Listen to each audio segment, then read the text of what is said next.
اگر توحید کی دولت حاصل نہیں ہے تو تم کیسے اس کو حاصل کر سکتے ہو؟ ہم نے سورۃ النمل میں اس کے بارے میں بھی تفصیل کے ساتھ پڑھا، اور پورے قرآن نے اس کے بارے میں ہمیں وقتاً فوقتاً بتایا ہے، اور یہ بھی بتا دیا کہ بات سمجھ میں آنے کے باوجود لوگ ہدایت کیوں نہیں اختیار کرتے، گمراہی کے اسباب کیا ہیں؟ تکبر ہے، حب جاہ ہے، حب مال ہے، دنیا کی محبت ہے، آخرت پر یقین نہیں ہے، علم کی کمی ہے، بہت ساری فیکٹرز ہیں جو کہ اللہ تعالیٰ نے بتا دیے، پیرنٹ بھی بتا دیے، اور جو چھپے ہوئے ہیں باطنی وہ بھی بتا دیے.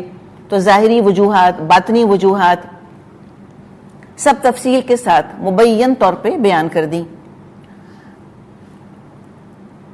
اور مسلمانوں کو تسلی بھی دی جا رہی ہے کہ اللہ کی رحمت سے تم مایوس مت ہونا، کفار کے مظالم سے دل شکستہ مت ہونا.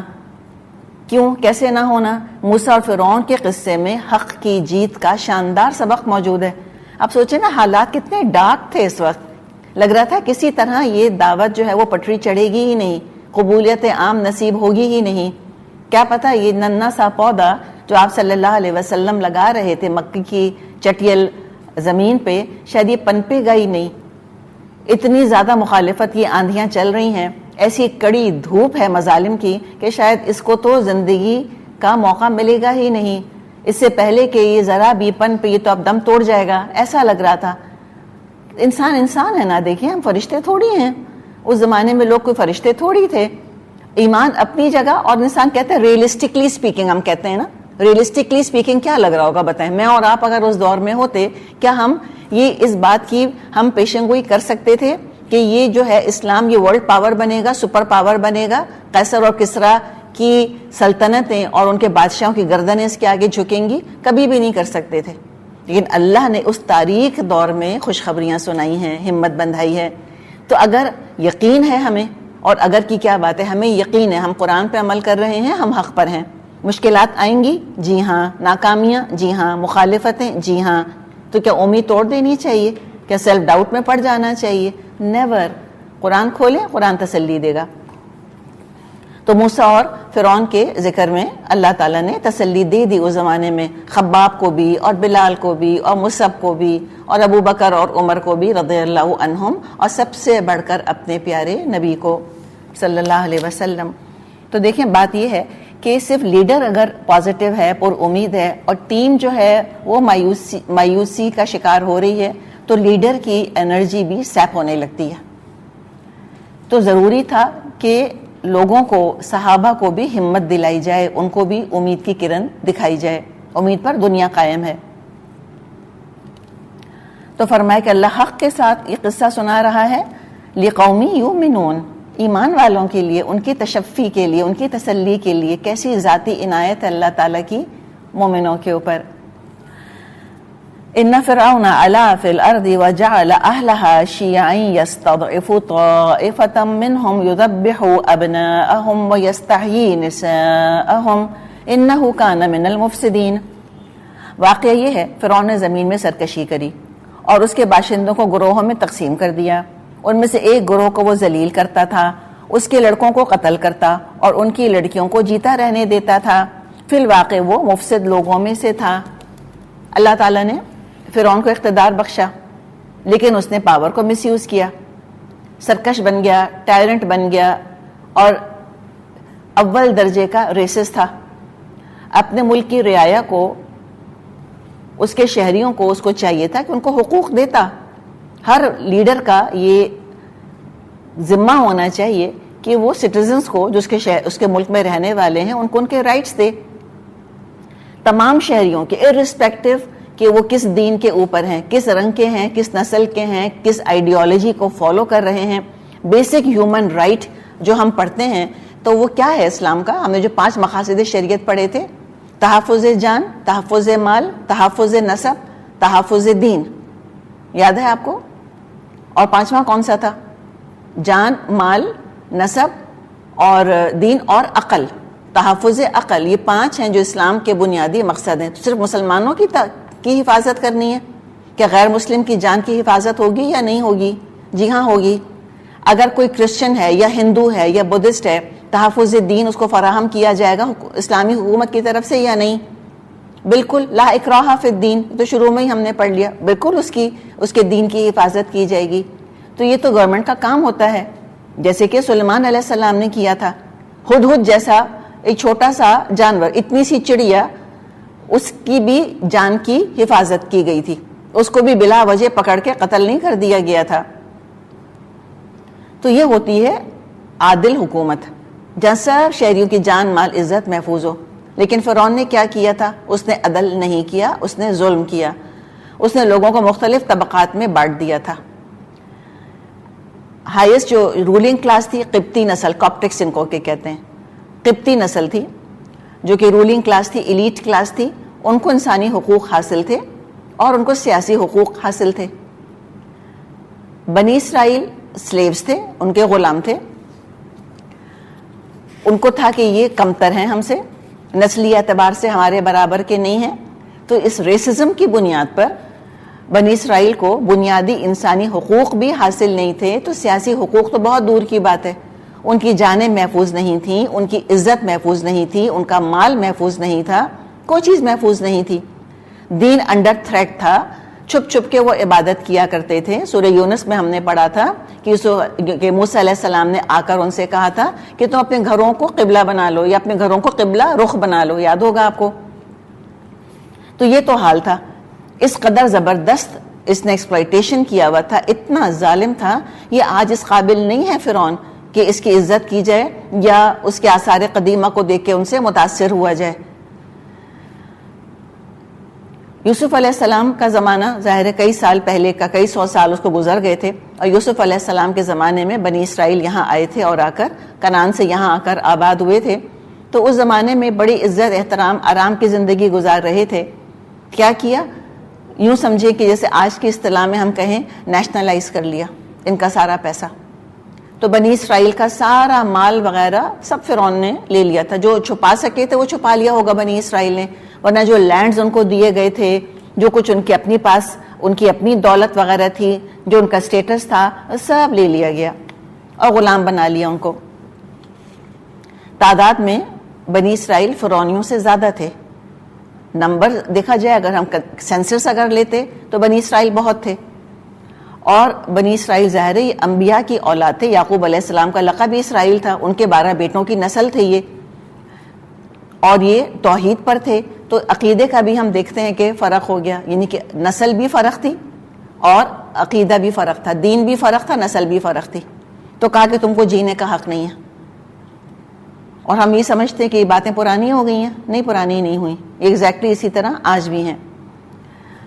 اچھا، یہ جو بنی اسرائیل تھے، ہم نے بات کی کہ انبیاء کی نسل سے تھے. یعقوب علیہ السلام کے 12 بیٹوں کی نسل تھی. ان کے اندر ایسا نہیں کہ بالکل ہی کوئی بنجر قوم تھی، بنجر قوم نہیں تھی، ڈورمنٹ تھی، ڈورمنٹ.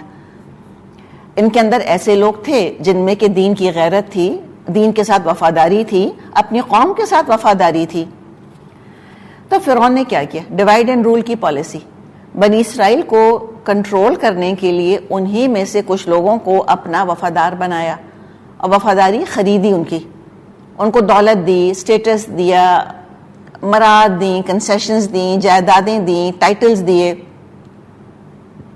عہدے عطا کیے، اور اپنا وفادار بنا کے اپنی قوم کا غدار بنایا، ٹریٹر. اور جو لوگ اپنا ضمیر، اپنی وفاداری، اپنا دین، اپنی غیرت حمیت بیچنے پر راضی نہ ہوئے، ان کو ظلم اور ستم کے ذریعے دبایا، ان کو کوڑی کوڑی کا محتاج کر دیا. ایگزیکٹلی دیکھیں یہی بات ملکہ سبا نے کہی تھی. ہم نے سورہ نمل میں ابھی پڑھی تھی کہ ظالم حکمران اس کے عزت والوں کو ذلیل کرتے ہیں اور ان کو کوڑی کوڑی کا محتاج کر دیتے ہیں تاکہ وہ سر اٹھانے کے قابل ہی نہ رہیں، اور اس کی جگہ اس قوم کے ایسے لوگوں کو لا کر بٹھا دیتے ہیں جو کہ پھر حکمرانوں کے ہاتھوں میں کٹ پتلی ہوتے ہیں، پپٹس ہوتے ہیں، ان کے اشاروں پر ناچتے ہیں. تو جب اس طرح سے بنی اسرائیل دیکھیں، ایک تو ڈیوائڈ کی، ایک ڈویژن، براڈ ڈویژن کیا تھی؟ The ruling class and the slave class. ٹھیک ہے. دوسرے ڈویژن کیا کیا تھا؟ بنی اسرائیل ہی میں ڈویژن کریٹ کیا تھا. کچھ لوگوں کو خریدا تھا اور کچھ لوگ جو کہ جن کو نہیں خرید سکا فرعون، ان کو دبا دیا تھا. تو ٹھیک ہے، تو بنی اسرائیل ہی میں اس نے پھر لیئرز بنا دیے تھے. اور اس سے بنی اسرائیل کا آبویسلی اتحاد جو ہے وہ پارا پارا ہو گیا تھا. آپس میں دشمنیاں پیدا ہو گئیں, ایک دوسرے کو شک کی نظر سے دیکھنے لگ گئے کہ پتہ نہیں کون ہم میں سے فرعون کا ایجنٹ ہے جو یہاں پر بیٹھا ہوا ہے. اچھا اب دیکھیں ایک کام کیا ہوتا ہے کہ یہ جو غلام قوم کے, یا جیسے ہم کولونائزیشن ہم نے دیکھی پچھلے کئی سو سال, تو جب کولونائز کیا جاتا کوئی فورن پاور آتا ہے اور آ کر انڈیجینس پاپولیشن کو, لوکل عوام کو, کسی قوم کو جب غلام بنا لیتا ہے آ کر, تو ایک تو ظلم اور جبر اپنی جگہ تاکہ دبا کر رکھیں, وہ سر نہ اٹھا پائیں تاکہ وہ حکومت کرتے رہیں, لیکن اس پہ اکتفا نہیں کرتے. اگر صرف اتنا ہی ہوتا نا تو میں کہتی ہوں پھر بھی معاملہ مشکل نہیں تھا.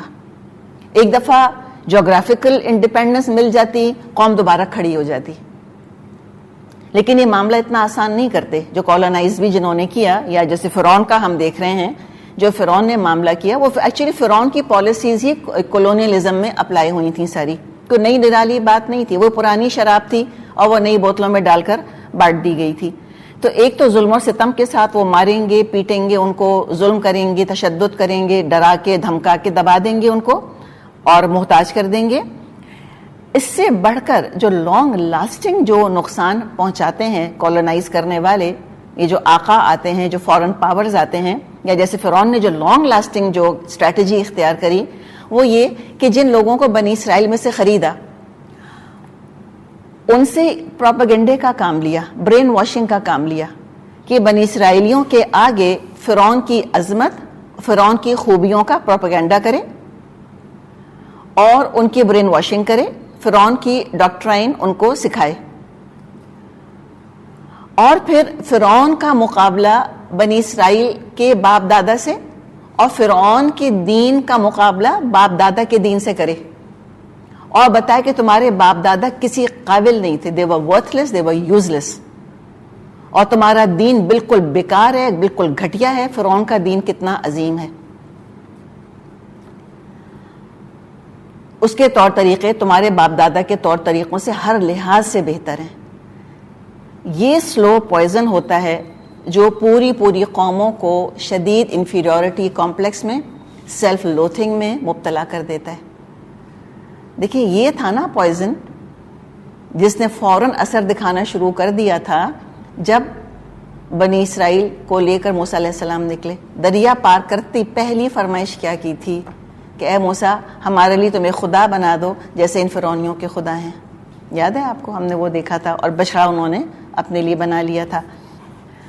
اور یہی ہم نے ان جگہوں میں دیکھا جہاں کولونائزیشن ہوا, پورا کلچر انہوں نے وائپ آف کر دیا آ کر. جو کولونیل ماسٹرز تھے انہوں نے لباس بدل دیا, زبان بدل دی, رسومات بدل دی, سیلیبریشنز بدل دی, ویلیوز بدل دی, ہر چیز بدل کے رکھ دی. آپ ٹونیزیا میں دیکھیں, الجیریا میں دیکھیں, ایجپٹ میں دیکھتے کیا ان کا ڈریس کوڈ تھا, مردوں کا بھی عورتوں کا بھی, ہر چیز کا. تو یہ ہم جہاں جہاں فرینچ گئے یا پورچوگیز گئے یا برٹش گئے یا مختلف یورپین پاورز جہاں جہاں گئے, ہم نے دیکھا کہ انہوں نے یہی کیا. اور اتنا شدید کمپلیکس ہو جاتا ہے. ایک تو کیا کرتے ہیں کہ جس کے اندر بھی وہ دیکھتے ہیں کہ عقل ہے, صلاحیت ہے, اس کو خرید لیتے ہیں, تو ویسے بھی برین ڈرین ہوتا چلا جاتا ہے ان قوموں کے اندر جو کولونائز ہوئی ہوئی ہوتی ہیں. اور پھر ماسس کو پھر وہ شرمندہ کر دیتے ہیں اپنے کلچر کے اوپر, اپنی آئیڈینٹی کے اوپر, تاکہ وہ اپنے آپ کو ڈسٹنس کر لیں اپنے کلچر سے, اپنی شناخت سے, اور اپنے آپ کو وہ زیادہ قریب محسوس کریں اپنے آقاؤں کے ساتھ. براؤن صاحب جس کو کہ ہم کہتے ہیں, براؤن صاحب بنانا, کہ پھر وہ خود چاہنے لگیں کہ میری بیوی پردہ نہ کرے, وہ خود چاہیں کہ میری بیوی ناچے, وہ خود چاہیں کہ میرا بیٹا داڑھی نہ رکھے, صاحب نظر آئے, کلین شیوڈ ہو. یہ طریقہ. ورنہ اگر اپنے جو بھی رولنگ کلاس کے لوگ ہوتے تھے ان کی زبان سیکھنے میں کوئی حرج نہیں, ٹیکنالوجی سیکھنے میں کوئی حرج نہیں, لیکن ہوتا کیا ہے کہ جو رولنگ کلاس کی خوبیاں ہوتی ہیں وہ جو غلام قوم ہوتی ہے وہ خوبیاں نہیں لیتی ان کی, صرف ان کی خرابیاں لے لیتی ہے, ان کے عیب لے لیتی ہے, یا ان کا کلچر لے لیتی ہے. اور وہ کلچر کو اپنی آئیڈینٹی بنا لیتی ہے. ایگزیکٹلی اب دیکھیں ہم جو انڈیا پاکستان کے رہنے والے ہیں ہم تو اس کی زندہ مثال ہیں, ہم لیونگ ایگزامپل ہیں اس کا. تو پھر ہوا یہی کہ بنی اسرائیل کو اس طرح, یعنی کہ جو کمزور کا جو وہ ایکچولی بات ساری کیا ہے, یستضعفو کی ہم بات کر رہے ہیں, کمزور بنایا. تو صرف ظلم و ستم کے ذریعے نہیں, پروپیگنڈے کے ذریعے بھی, ظلم و ستم کے ذریعے کمزور بنایا جاتا ہے کسی قوم کو. تو جیسے ہی ظلم ہٹتا ہے یا قوم ظلم کو ہٹانے کے لیے اٹھ کھڑی ہوتی ہے تو پھر وہ قوم زندہ ہو جاتی ہے. لیکن جس قوم کو یہ سلو پوائزن دے دیا گیا ہوتا ہے, اس کمپلیکسز اس کے اندر پیدا کر دیے گئے ہوتے ہیں, پھر وہ قوم اس کو زندہ کرنا آسان کام نہیں ہوتا. وہ قوم برین ڈیڈ ہو جاتی ہے, ذہنی طور پہ ایمانی طور پہ مفلوج ہو کے رہ جاتی ہے. اور پھر امیجن کریں کہ century after century after century یہی ہوتا گیا, نسل در نسل در نسل ظلم, اور نسل در نسل در نسل انڈاکٹرینیشن. ایسی بیمار قوم کا علاج آسان نہیں ہوتا. اللہ جسمانی آزادی دلوا دے تب بھی ذہنی غلامی سے نکل نہیں پاتے, اور حکمران قوم کے ظالموں کو ہی وہ اپنا رول ماڈل بنا لیتے ہیں اور اپنی قوم کے محسنوں کو برا بھلائی کہتے رہتے ہیں. یہ خاص علامت ہوتی ہے یہ کرکٹ جو ہماری جو یا ٹوٹی ہوئی شخصیت کی, کچلی ہوئی شخصیت کی, کچلی ہوئی شناخت کی قوموں کی, کہ وہ ان کے ہیرو کو تو ہیرو مانتے ہیں کہ ہاں جو رولنگ کلاس ہے ان کے بڑے بڑے ہیروز ہیں, اور جو اپنی عظمت کی داستانیں ان کو سنائی جائیں کہ ہم بھی کبھی گریٹ تھے, ہمارے بھی بہت بڑے بڑے ہیرو تھے, ان کو نہیں مان کر دیتے. ان کی 10 خرابیاں 10 برائیاں نکالیں گے کہ ان میں تو یہ عیب تھا, ان میں تو یہ خرابی تھی, ان کو برا بھلا کہتے ہیں. اچھا اب یہ دیکھیں, اب یہ جو اپریسڈ سپریسڈ قوم تھی, دو طرح سے دیکھا نا سپریشن ہم نے ان کا, فزیکل اینڈ سائیکولوجیکل. اور پھر ان کو پیسے کا محتاج بھی کیا, میجورٹی کو. دیکھیں نا رولنگ کلاس, دیکھیں ایک کلاس کیا تھی جس کو کہ خریدا فرعون نے, ایک کلاس کیا تھی نہیں خرید سکے, اور باقی تو عوام تھے نا نیچے. تو میجورٹی کیا تھی, عوام تھی. آبویسلی عوام کا تو معاملہ ہم نے پڑھا قرآن میں, اور یہاں بھی اللہ نے کہا یذبح ابناءہم ویستحیی نساءہم. تو عوام کا تو یہ حال تھا, وہ کوڑی کوڑی کے محتاج تھے, وہ ظلم اور ستم سہ رہے تھے, ذہنی طور پہ مفلوج تھے. اب کیا ہوتا ہے کہ جب ایسی قوم کو آزادی ملتی ہے, جسمانی آزادی ملتی ہے, تو چونکہ عرصہ دراز سے وہ پسے ہوئے ہوتے ہیں, دولت سے محروم ہوتے ہیں, آزادی ملتے ہی وہ 2 کوششیں کرتے ہیں. ایک یہ کوشش کرتے ہیں کہ بالکل اپنے ماسٹر جیسے بن جائیں, aping the master, looking the show that cooked them. ایک یہ ہوتا ہے ان کا. اور یہ تو ہم تو میں آپ سے کہہ رہی ہوں نا کہ ہم تو اس کا لیونگ پروف موجود ہیں, ہم پاکستان کے رہنے والے, دیکھ لیں یہاں پر. اور دوسرے کیا کرتے ہیں, ان کے اندر لالچ, اور ان کے اندر جو ڈپریویشن اتنے سال رہا, سینکڑوں سال, اس محرومی کو پورا کرنے کے لیے ان میں لالچ بہت آ جاتی ہے. جیسے اگر آپ نے کبھی پڑھا ہو, جو مچھلیاں ہیں جو کہ بہت سمندر کے گہرائیوں میں رہتی ہیں, جن کے اوپر بہت سارا پانی اوبیسلی ہوتا ہے, وہ کئی ہزار فٹ کی ڈیپتھ پر زندگیاں گزار رہی ہوتی ہیں, ان مچھلیوں کو اگر اوپر لایا جائے سطح سمندر کے پاس تو پھٹ جاتی ہیں وہ. کیوں؟ اس لیے کہ ان کے اندر ایک پریشر ہوتا ہے جس نے کاؤنٹر کیا ہوا تھا اس اوپر والے پریشر کو, وہ پریشر ہٹے گا, وہ پھٹ جائیں گی. تو لٹرلی یہی ہوتا ہے ان قوموں کے ساتھ, یہ آپے سے باہر ہو جاتی ہیں. جب غلامی کا توق ان پہ سے اتارا جاتا ہے تو پھر یہ بس میں نہیں رہتی ہیں اپنی, تو وہ لالچی بہت ہو جاتی ہیں, کرپشن بہت آتا ہے ان کے اندر, جو کہ ہم اسی کرپشن کو تو رو رہے ہیں بیٹھے ہوئے. ہم اس علاقے کے رہنے والے جہاں پہ کہ انگریز رول کر کے گئے تھے, تو اب اتنا کرپشن کیوں ہے؟ آپ دیکھیں وہ نسل در نسل ایک چیز جو ہے نا وہ چلتی چلی آ رہی ہے. تو غلامی یا جو فورن آکوپیشن جس کو کہ ہم کہتے ہیں, یہ پوری قوموں کی سائیکی کو کرپٹ کر کے رکھ دیتا ہے. بڑے سنگ دل, بڑے خود غرض, بڑے لالچی ہو جاتے ہیں. سینس آف ڈپریویشن کی وجہ سے سینس آف انفیریورٹی ان کے اندر آ جاتا ہے, لالچ ان میں آ جاتی ہے, بزدل ہو جاتے ہیں, مینٹل پیرالسس ہو جاتا ہے, برین ڈرین ہو جاتا ہے. یعنی بتانا کیا مقصد ہے کہ سوچیں کہ موسیٰ علیہ السلام کا کام کتنا مشکل کام تھا. ایسی قومیں سدھرنے میں وقت لگاتی ہیں, کئی نسلیں گزرتی ہیں, کئی نسلیں پھر کہیں جا کر یہ اپنے پیروں پر کھڑے ہونے کے قابل ہوتی ہیں. تو یہ ہے دراصل جو کہ اللہ تعالیٰ نے ایک ہمیں انڈیکیشن دے دیا کہ فرعون نے کس طرح رول کیا تھا لاکھوں لاکھوں بنی اسرائیل پر. متحد ہوتے, با اعتماد ہوتے, متفق ہوتے, غیرت والے ہوتے, ایک حلے میں کھڑے ہو جاتے اور کہتے ہم فرعون کا ظلم برداشت نہیں کریں گے. لیکن ہمت ہی نہیں تھی نا ان کے اندر, بات یہ تھی. اور اللہ نے فرمایا کہ اس نے اتنا ظلم کیا اور تھا ہی مفسد, تھا ہی فساد مچانے والا. یہ کام وہ کر رہا تھا اور اللہ اپنے فیصلے کر رہا تھا. وَنُرِيدُ أَن نَّمُنَّ عَلَى الَّذِينَ اسْتُضْعِفُوا فِي الْأَرْضِ وَنَجْعَلَهُمْ أَئِمَّةً وَنَجْعَلَهُمُ الْوَارِثِينَ. اور ہم یہ ارادہ رکھتے تھے کہ ہم مہربانی کریں ان لوگوں پر جو زمین میں کمزور کر کے رکھے گئے تھے اور ان کو پیشوا بنا دیں اور انہی کو وارث بنائیں. حقیقت ہے بنی اسرائیل بڑے مظلوم تھے, اللہ سے دعائیں مانگتے تھے کہ فرعون سے اللہ تعالی ہمیں نجات دلوا دے. اپنے بیٹوں کو ذبح ہوتے دیکھنا, تصور کریں نا ذرا, اور اپنی بیٹیوں کی مظلومیت دیکھنا, ان کی عزتیں لٹتی دیکھنا.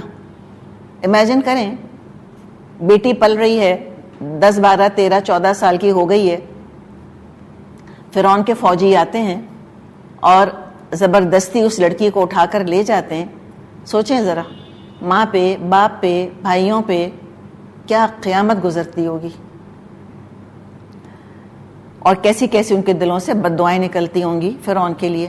اللہ نے وہ سب بد دعائیں قبول کریں اور دعائیں بھی قبول کریں کہ اللہ سے وہ دعا کرتے تھے کہ اللہ ہمیں نجات دے دے, اللہ اس فرعون کو تو غارت کر دے. تو نہ صرف اللہ تعالیٰ نے بنی اسرائیل کو ظلم سے نجات دلوانے کا ارادہ کیا, بلکہ ان پر احسان کرنے کا بھی ارادہ کیا کہ ان پر نعمتیں برسیں, ان کو حکمرانی ملے. اور کسی بھی قوم کے دن پلٹنے کا آغاز اچھے لیڈر سے ہوتا ہے.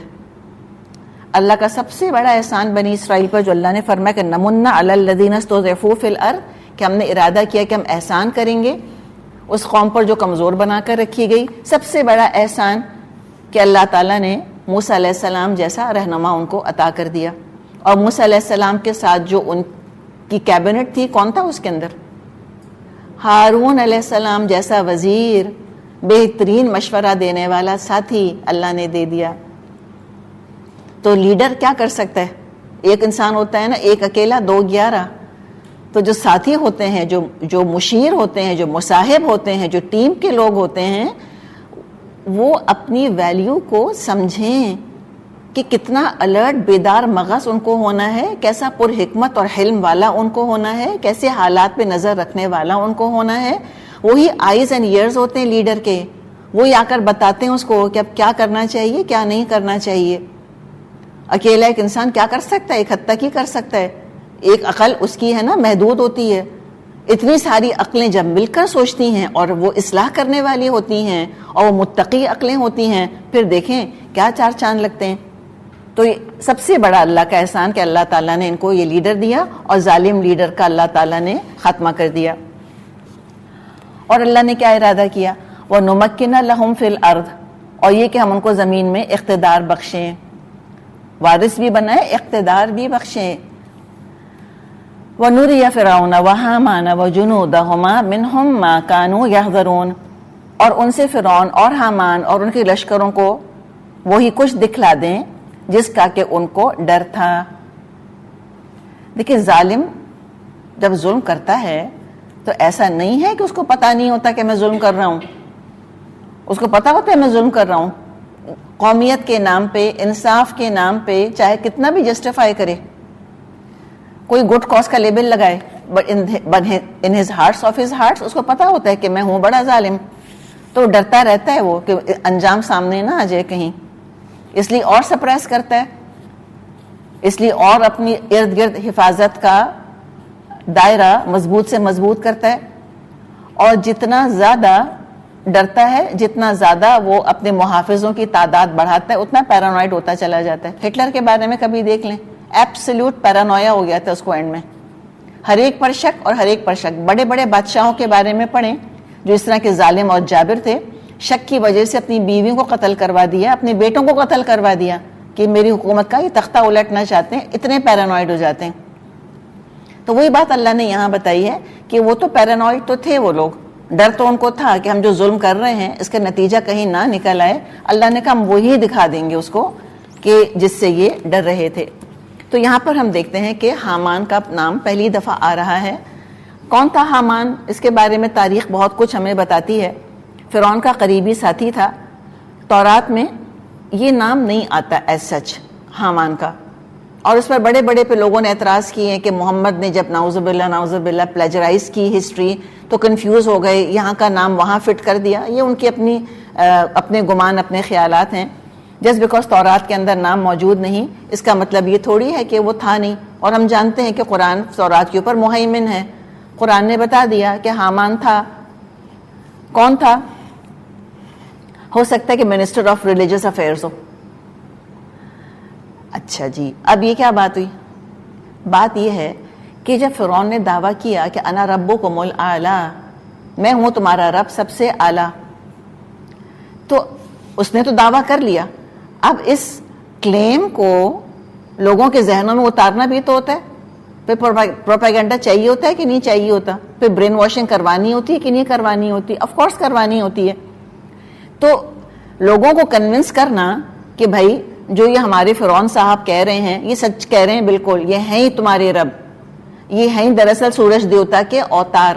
تو لوگوں کو کنونس کرنا اب یہ ہو سکتا ہے یہ اس منسٹری آف ریلیجس افیئرس کی رسپانسبلٹی ہو. اور حامان جو ہے وہ اس کا ہو سکتا ہے کہ وہ اس کا کوئی وزیر ہو یا منسٹر ہو. اور یہ حامان ہی کے بارے میں آگے ہم پڑھیں گے کہ اسی سے فرعون آگے کہے گا کہ حامان ذرا میرے لیے اونچی عمارت تو بنا جس پہ چڑھ کے میں دیکھوں کہ موسیٰ علیہ السلام, کہ موسیٰ کا خدا کدھر ہے. وہ علیہ السلام تو نہیں کہتا تھا obviously. تو لوگوں کے ذہنوں میں اس فکشن, اس جھوٹ کو حقیقت بنا کر بٹھانے کے لیے بڑے بڑے فرعون نے گرینڈ بلڈنگ پروجیکٹس شروع کیے تھے, اور اس کو اوور لک یہ حامان ہی کرتا ہوگا. دین کے نام پر انہوں نے پروجیکٹ شروع کرے, اور ان کے آثار آج تک ہم دیکھتے ہیں. کہاں پر ہم جائیں, اگر ایجپٹ جائیں تو وہاں پر جائنٹ سائز ان کے مجسمے فرعون کے, پھر ان کے اپنے ٹیمپلز بڑے زبردست, ان کے مقبرے, اور جو ان کے جہاں پہ فرعون دفن ہوتے تھے, جو ان کے اپنے پیرامڈز بھی ہیں یا قبریں جو ڈسکور اب ہوئی ہیں, تو اس میں فرعون کو دکھاتے کہ مختلف فرضی خداؤں کے ساتھ فرعون اٹھ رہا بیٹھ رہا ہے. تو یہ لوگوں کے اندر امپریشن ڈالنا, یہ اس زمانے کا میڈیا یہی تھا نا, تصویریں, یہ امپریشن لوگوں کے دل میں ڈالنا, لوگوں کے دلوں میں ڈالنا کہ فرعون جو ہے ہی ہاب نابز ود دا گاڈز, یہ خداؤں کی صحبت میں رہتا ہے, اور آفٹر لائف میں بھی اس کا اٹھنا بیٹھنا خداؤں کے ساتھ ہوگا. تو اس طرح کی جو امیجز ہوتی ہیں یہ مائنڈ کنٹرول میں بڑا کردار ادا کرتی ہیں. تو لہٰذا پروپیگنڈے کے لیے ضروری تھا کہ جو یہ پروپیگنڈا کر رہا ہے کہ فرعون خدا ہے, تو پروپیگنڈا کرنے والے کو کیا ہونا چاہیے؟ مذہبی لیڈر. مذہب کا تو لبادہ اوڑھنا ہوگا نا اس کو. تو یہ جو انہولی کمبینیشن رہا ہے پالیٹکس اور ریلیجن کا, اور اس نے اتنا لوگوں کو ایکسپلائٹ کیا, خاص طور پہ جو ڈارک ایجز تھے یورپ کے, اس میں یہی تو سارا ظلم ہو رہا تھا لوگوں پر. بادشاہ اور چرچ, یہ دو چیزیں مل گئی تھیں. وہ divine rights of the king دے دیے تھے انہوں نے, چرچ نے اٹھا کر بادشاہ کو, اور بادشاہ کو زمینیں, جائیدادیں اور مراعات دیتا رہتا تھا. تو چرچ کے پاس بے تحاشا پیسہ تھا. وہ کہاں سے آیا؟ obviously وہ بادشاہوں نے دیا تھا ان کو. تو اب جہاں سیاسی مذہبی لیڈرشپ کمبائن ہو جائے اور دونوں کی دونوں بگڑ جائیں, سیاسی اور مذہبی, وہاں عدل اور انصاف قائم نہیں ہو سکتا. ہر طرف سے حق کی آواز کو دبا دیں گے, یا تو سیاسی طاقت استعمال کر کے, یا خداؤں کے قہر سے لوگوں کو ڈرا کر. لیکن ان سب حکمرانوں کے اوپر اللہ حکمران تھا. اس نے حق کا اعلان کیا, ظلم کو دور کروانے کے لیے اس بندے کا انتخاب فرمایا. اب ان کی پیدائش کا یہاں ذکر آ رہا ہے. اب یہاں سے آگے ہم دیکھیں گے کہ موسیٰ علیہ السلام کی ذاتی زندگی کے بارے میں اللہ تعالی ہمیں بتا رہا ہے.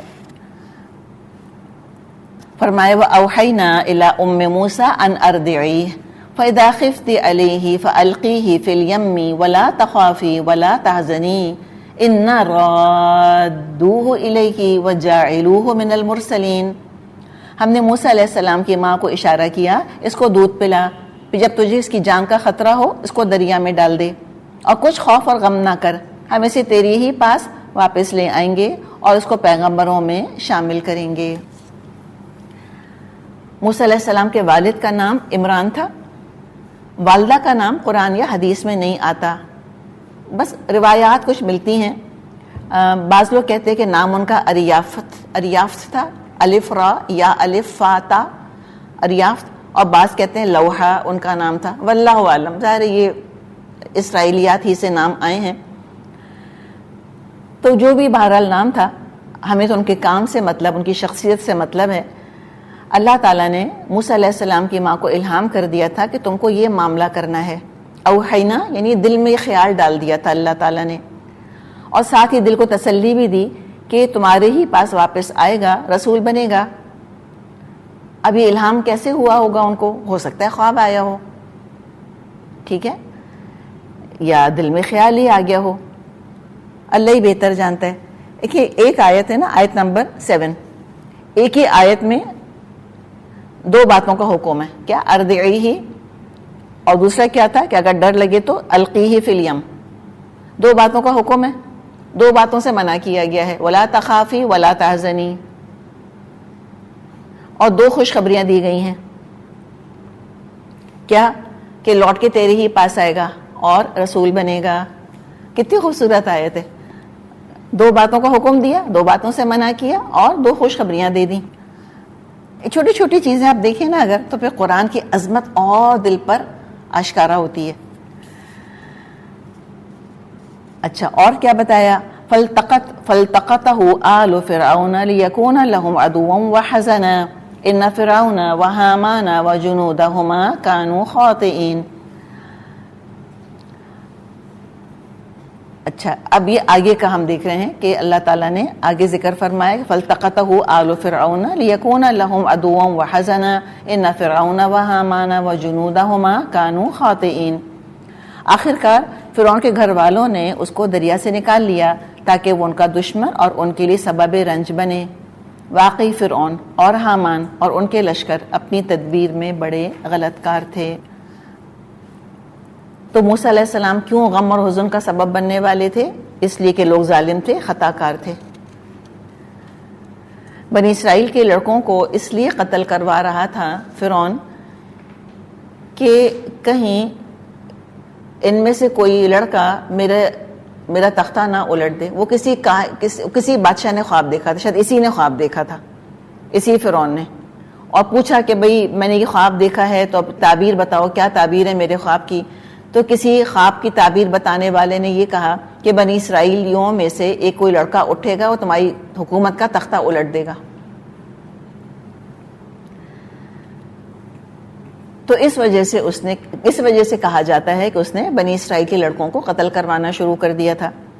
لیکن کیا ہوا؟ کانوا خاطئین، اتنوں کو قتل کرایا، اور جس لڑکے کے ہاتھوں یہ کام ہونا تھا وہ انہی کے محل میں پلا، مس کر گیا نا، خطا ہو گئی، اس کا نشانہ خطا ہو گیا۔ فرعون کے گھر میں موسیٰ علیہ السلام پل کے بڑے ہو رہے ہیں۔ اچھا تو اللہ نے، اچھا یہ جنود کا لفظ دیکھیں، بھئی فرعون کا لشکر تو سمجھ آتا ہے رائٹ، کہ اس کا اپنا لشکر تھا، اس کے سولجرز تھے، اس کی ملٹری مائٹ تھی، آرمی تھی۔ حامان کا لشکر، تو حامان کوئی کو رولر تھوڑی تھا کہ اس کی کوئی ملٹری ہوتی، اس کی کوئی فوج ہوتی۔ یہ حامان کا لشکر کون ہوگا؟ اس کے اپنے چیلے چانٹے، اس کے اپنے چھوٹے، جو کہ عوام کے اندر پھیل کے اور جگہ جگہ جو ٹیمپلز بنے تھے وہاں بیٹھ کے اور دین کے نام پہ، مذہب کے نام پہ لوگوں کی برین واشنگ کر کے فرعون کی عظمت کو دماغوں میں بٹھانا، یہ ان کا کام تھا۔ تو یہ پورا اس کا اپنا پورا ایک سیٹ اپ تھا، حامان کا پورا جال ہے جو کہ لگتا ہے جیسے کہ مصر کے اندر بچھا ہوا تھا۔ اچھا اب کیا ہوا؟ وقالت امرأۃ فرعون، اور فرعون کی بیوی نے کہا، اچھا اب یہ دیکھیں کہ جو وحی کے ذریعے اللہ نے بتایا تھا کہ تم اس کو دودھ پلاتی رہو، ام موسیٰ سے کہا تھا، اور اگر ڈر لگے اس کے بارے میں کہ بھی فرعون کے جو ہیں وہ لوگ کہیں پاس آ رہے ہیں تو بس اس کا پالنا پانی میں ڈال دینا، وہ ہم پڑھ چکے، اور ڈرنا نہیں اور غم نہیں کرنا، دل مضبوط رکھنا۔ اب وہی معاملہ ہوا, انہوں نے ڈال دیا, وہ پالنا جو ہے وہ بہتا بہتا وہ فرعون کے محلات کے پاس آ گیا. اب وہاں پر آپ دیکھیں کہ آج بھی ہم جانتے ہیں کہ جو پیسے والے لوگ ہوتے ہیں وہ سبربز وغیرہ میں اپنے گھر بناتے ہیں, مین سٹی میں تو نہیں بناتے. تو یہ فرعون کے محلات ہوں گے. امیجن کریں کہ دریا نیل جہاں بہتا تھا اسی کے کنارے ان کے اپنے کچھ محل وغیرہ بنے ہوں گے, کوئی ریزورٹس ٹائپ بنے ہوں گے, یا اپنے ریسیڈینشیل پیلیسز ہوں گے. اب یہ سیر تفریح کے لیے فرعون اور اس کی بیوی وہاں پر دریا کے کنارے ہوں گے. اب وہاں دیکھا دور سے ایک پالنا بہتا چلا آ رہا ہے, نکالا, دیکھا کون تھا, موسیٰ. اب موسیٰ علیہ السلام کے بارے میں تو پہلے اللہ نے کہا تھا القیت علیک محبۃ منی, ہم پڑھ چکے سورہ طٰہٰ میں کہ اے موسیٰ میں نے تو تجھ پر اپنی محبت کا ایک پرتو ڈال دیا. چھوٹا بچہ ویسے ہی بہت پیارا ہوتا ہے, اور وہ تھے عام بچے تو تھے نہیں موسیٰ علیہ السلام.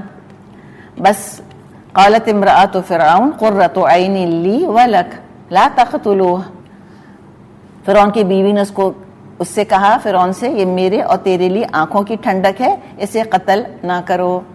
شکل دیکھ کر ہی فدا ہو گئی. ایسا محسوس ہو رہا ہے کہ بے اولاد بھی تھے شاید, اب تک اولاد نہیں تھی ان کی. فرعون سے پلیٹ کیا کہ اس کو اپنا بچہ بنا لیتے ہیں, یا ہو سکتا ہے اس والی بیوی کی اولاد نہ ہو, تو ان کی تو ملٹیپل وائفز ہوا کرتی تھیں نا, تو باقی ہو سکتا ہے باقی بیویوں سے بچے ہوں فرعون کے, اس والی بیوی سے نہ ہو. اور کیوں اس کی بات مان لی, لاڈلی ہوگی, اچھی ہوگی, اور obviously یہی وہ خاتون ہے جن کا کہ حدیث میں نام آسیہ آتا ہے علیہ السلام, جن کے بارے میں آپ نے فرمایا کہ یہ کامل خواتین میں ان کا شمار کیا جاتا ہے. آپ نے فرمایا کہ مردوں میں بہت سے مرد کامل ہوئے, لیکن عورتوں میں فرعون کی بیوی آسیہ اور عمران کی بیٹی مریم کے سوا کوئی کامل نہیں ہوئی. تو اس درجے کی یہ خاتون ہیں. کیا نیکی ہوگی, کیا تقوی ہوگا, اور ان سب کو ریئلائز کرنے کا سبب کون بنے, موسیٰ علیہ السلام. تو سچی بات کہی, قرۃ عین لی, کہ میری آنکھوں کی ٹھنڈک, ولک, یہ اس کا گمان تھا جو پورا نہ ہوا. تو کہا کہ اپنا بچہ بنا لیتے ہیں, ایسی پیاری شکل کا بچہ ہے, بابرکت ہوگا.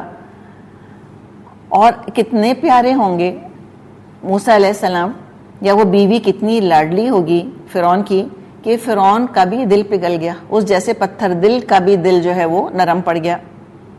کہا کہ لا تقتلوہ, مت قتل کرو اس کو, عسیٰ ان ینفعنا, ہو سکتا ہے یہ ہم کو نفع دے, او نتخذہ ولدا, یا ہم اس کو بیٹا بنا لیں. وہم لا یشعرون, اور وہ انجام سے بے خبر تھے. کہ واقعی آسیہ علیہ السلام کو تو بہت فائدہ دیا, لیکن فرعون کو کوئی فائدہ نہ ہوا. کیوں؟ اس لیے کہ اس نے نفع اٹھانا نہ چاہا. انجام پتہ ہی نہیں تھا کہ اب ہونے کیا والا ہے. کیسے اللہ تعالیٰ, دیکھیں کیسے اللہ تعالیٰ ساری چیزوں کو جگہ پر لا کے پہلے رکھ رہا ہے. یہ ہم کہتے ہیں اتفاق سے ایسا ہوا, اتفاق سے ایسا ہوا. نہیں, اللہ تعالیٰ کے ہاں اتفاقات نہیں ہوتے, ہر چیز جو ہے وہ اللہ کے ہاں پلانڈ ہوتی ہے. اچھا, اب یہ کون ہے؟ یہ اڈاپٹیڈ مدر ہیں موسیٰ علیہ السلام کی. کیا زبردست خاتون ہے کہ کامل کہا اس کو آپ صلی اللہ علیہ وسلم نے. ان کا ذکر آیا, ایک خاتون کا ذکر آ گیا یہاں پر, اور اس سے پہلے ہم نے سگی ماں کا ذکر پڑھا. اب یہاں پر وہ تو چلو ان کو تو بچہ مل گیا, ان کی تو خوشی ہو رہی ہے. اب غم کہاں پڑا ہوا ہے؟ ام موسیٰ کو, ان کو غم پڑ گیا. وَأَصْبَحَ فُؤَادُ أُمِّ مُوسَىٰ فَارِغًا, ادھر موسیٰ علیہ السلام کی ماں کا دل اڑا جا رہا تھا. بچے کو ڈال تو پانی میں دیا, تورات کے بیان کے مطابق 3 مہینے دودھ پلایا تھا. اور یہ حقیقت ہے کہ چھوٹا دودھ پیتا بچہ ماں کو بہت زیادہ پیارا ہوتا ہے. جوان اولاد بھی بہت پیاری ہوتی ہے, لیکن جب چھوٹا بچہ مرتا ہے اس کا جو صدمہ ہوتا ہے ماؤں کو, وہ ایک اور ہی لیول کا ہوتا ہے. اللہ کسی کو اولاد کا صدمہ نہ دکھائے, اللہ کسی کو اولاد کی موت نہ دکھائے, لیکن جوان اولاد اس کی موت بھی ٹرامیٹک ہوتی ہے, لیکن اس دودھ پیتے بچے جیسی نہیں ہوتی somehow. حالانکہ اگر ہم سوچیں, ہم اپوزٹ سمجھیں, ہم کہیں کہ بھی 30 سال 25 سال 40 سال پالا پوسا وقت گزارا, زیادہ صدمہ ہونا چاہیے. لیکن یہ جو معصوم بالکل مجبور بچہ ہوتا ہے, اس کی جو کیفیت ماں کے دل کے اوپر, اور جو ماں کا تعلق اس کی معصومیت اور بے بسی کے ساتھ ہوتا ہے, وہ کچھ اور ہی ہوتا ہے کہ 100% میں رسپانسبل ہوں, میں دودھ نہیں پلاؤں گی مر جائے گا, میں خیال نہیں کروں گی مر جائے گا. یہ ڈپینڈنسی جو ہوتی ہے نا, جو پالنے والی چیز ہوتی ہے, وہ شدت کا ایک بانڈ پیدا کرتی ہے. تو کیا ان کی ماں کے دل کا حال ہوگا؟ یہ ہر ماں امیجن کر سکتی ہے کہ دل جو تھا اڑا جا رہا تھا کہ موجیں ہیں, ڈوب گیا تو کیا ہوگا. اور ظاہر دریا نیل کے اندر مگرمچھ ہوتے ہیں, اور بیچ دریا میں تو ڈالا نہیں تھا, آبویسلی ٹورڈز دا ساحل ہی ڈالا تھا نا, کوئی بیچ دریا میں لے جا کے تھوڑی ڈالا تھا, ٹورڈز دا ساحل ہی ڈالا تھا. وہاں مگرمچھ ہوتے ہیں کہ موج آئی, الٹ گیا, مگرمچھ نے کھا لیا, کیا ہوگا کیا نہیں ہوگا. تو اصبح فؤاد ام موسیٰ فارغا, کسی چیز میں دل نہیں لگ رہا ہوگا, بس صرف موسیٰ اور موسیٰ اور موسیٰ, بس موسیٰ کا خیال لگا رہا, دل اڑا جا رہا تھا. ان کادت لتبدی بہ لولا ان ربطنا علی قلبها لتکون من المؤمنین, وہ اس کا راز فاش کر بیٹھتی اگر ہم اس کی دھاڑس نہ بندھاتے تاکہ وہ ہمارے وعدے پر ایمان لانے والوں میں سے ہو. تو اللہ تعالیٰ نے ان کے دل کو جمایا کہ اپنی بے قراری ظاہر نہ کریں. ان کادت لتبدی بہ, قریب تھی کہ اپنا راز ظاہر کر دیتی. کس پر ظاہر کر دیتی؟ کس پر؟ چاروں طرف تو بنی اسرائیل ہی تھے, تو کس میں ظاہر کر دیتی؟ ابھی ہم نے بات کی تھی نا کہ کتنے جاسوس تھے آس پاس, انفلٹریٹ کر گئے تھے ہر جگہ ہر لیول پر. کتنے غدار ہوں گے جو پل پل کی خبریں رکھتے تھے اور جا کر وہ خبر پہ فرعون کو دیتے تھے. اب ظاہر ہے جب کسی بنی اسرائیلی عورت کے ہاں جب بیٹا پیدا ہوتا تھا اس سال, جس سال کے لڑکوں کے قتل کا حکم ہوتا ہوگا, چھپاتی ہوگی کہ نہیں چھپاتی ہوگی؟ آبویسلی. تو کیا کرتی تھی, فرعون نے دائیوں کو امپلائی کیا ہوا تھا. وہ کیا کرتی تھی دائیاں, عورتیں گھروں میں جاتی تھیں اور اپنے بچے کو رلاتی تھیں, بچے لے کے جاتی تھیں, اپنے بچوں کو رلاتی تھیں, اور یہ ہوتا ہے کہ روتے بچے کو دیکھ کے باقی بچے بھی رونا شروع کر دیتے ہیں. یہ ایسی ایسی ٹیکنیکس ہیں جو کہ وہ استعمال کیا کرتی تھیں. تو اتنے جاسوس تھے, تو ان کو یہ تھا کہ ہو سکتا ہے کہ وہ اپنا غم ظاہر کریں, کسی کو پتہ چل جائے اور وہ 2+2 کر لیں کہ ہاں اس نے اپنے بیٹے کو کہیں چھپایا ہوا ہے یا کچھ اور معاملہ کیا ہوا ہے. تو اللہ تعالیٰ نے ان کے دل کو تھام لیا. اللہ تعالیٰ نے ان کے دل پر سمجھیں کہ مضبوطی کے ساتھ یہ خیال جما دیا کہ تمہارے بیٹے کو کچھ بھی نہیں ہوگا. اور امتحانات کی وجہ سے بہرحال ایمان پختہ ہوتا ہے. اچھا, اس کا کمپیریزن کریں یوسف علیہ السلام سے. یہ بڑا انٹرسٹنگ کمپیریزن ہے سورہ یوسف کا اور سورہ قصص کا. یوسف علیہ السلام کے دور کے ذکر میں ہمیں کیا ملتا ہے؟ ماں کا یا باپ کا ذکر؟ باپ کا, یعقوب علیہ السلام کا. اور موسیٰ علیہ السلام کے ضمن میں ماں کا. یہاں باپ کا ذکر نہیں ہے, ماں کا ذکر ہے. ٹھیک ہے نا؟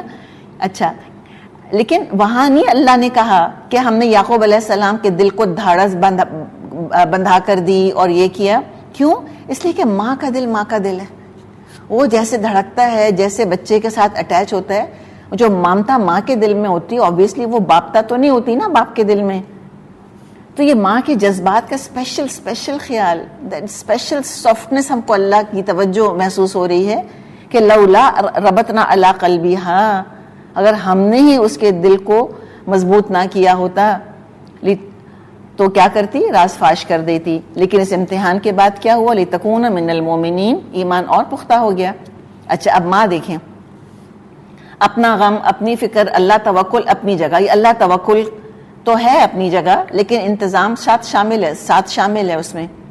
وہاں کس سے کہا تھا یعقوب علیہ السلام نے کہ جا کے بھائی کو تلاش کرو؟ بھائیوں سے. یہاں کس سے کہہ رہی ہیں ماں؟ بہن سے. وقالت لأختہ, اور اس نے بچے کی بہن سے کہا قصیہ, اس کے پیچھے پیچھے جا. فبصرت بہ عن جنب وہم لا یشعرون, چنانچہ وہ الگ سے اس کو اس طرح دیکھتی رہی کہ دشمنوں کو اس کا پتہ نہ چلا. اچھا جی, کیا کہا یہاں پر, کیا لفظ استعمال کیا اللہ نے؟ قالت لی اختہ, موسیٰ کی بہن سے کہا. ٹھیک ہے, یہ بھی اللہ فرما سکتا تھا قالت لی بنتہا, اپنی بیٹی سے کہا.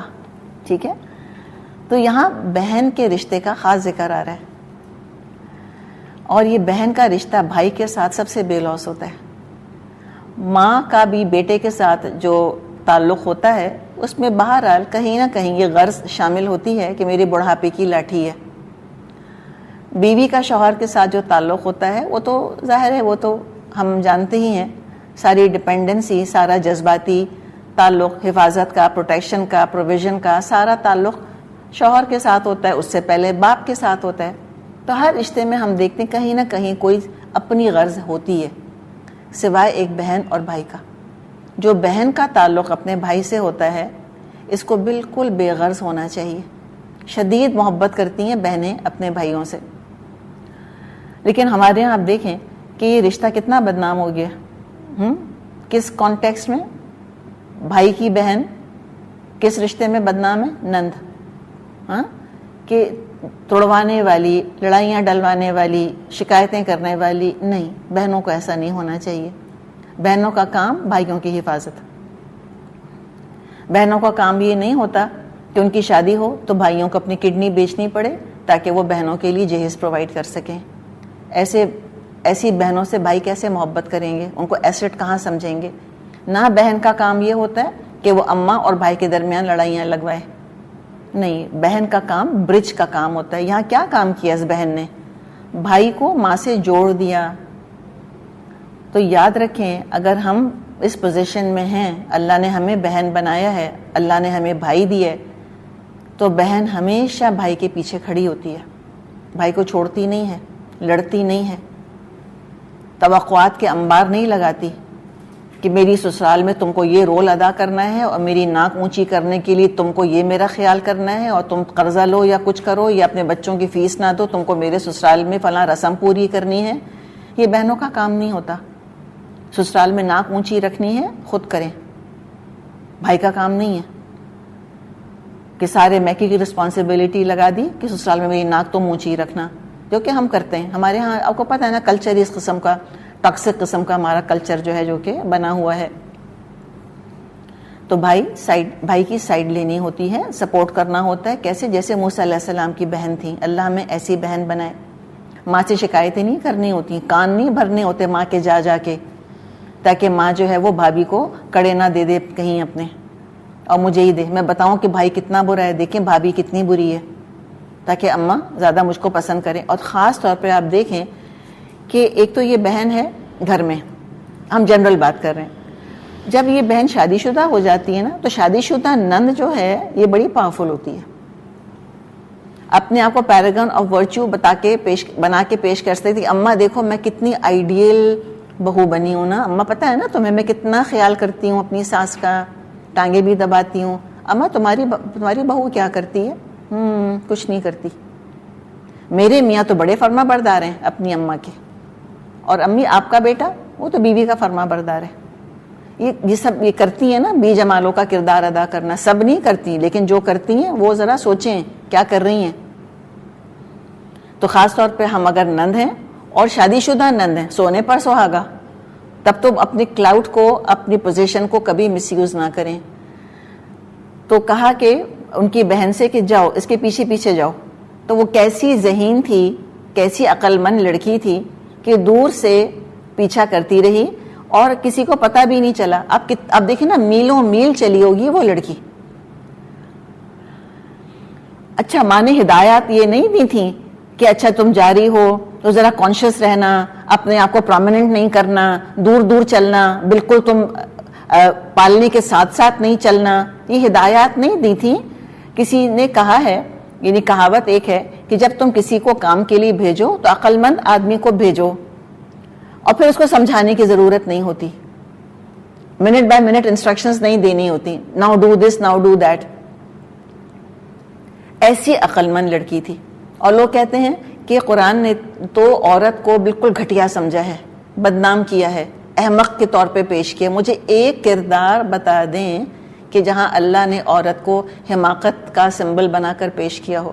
کیا عمر ہوگی اس بچی کی مجھے بتائیں؟ یہ کوئی 60 سال کی عورت تو نہیں ہے، 30 سال کی تو نہیں ہے، 20 کی بھی نہیں ہوگی، ینگ گرل.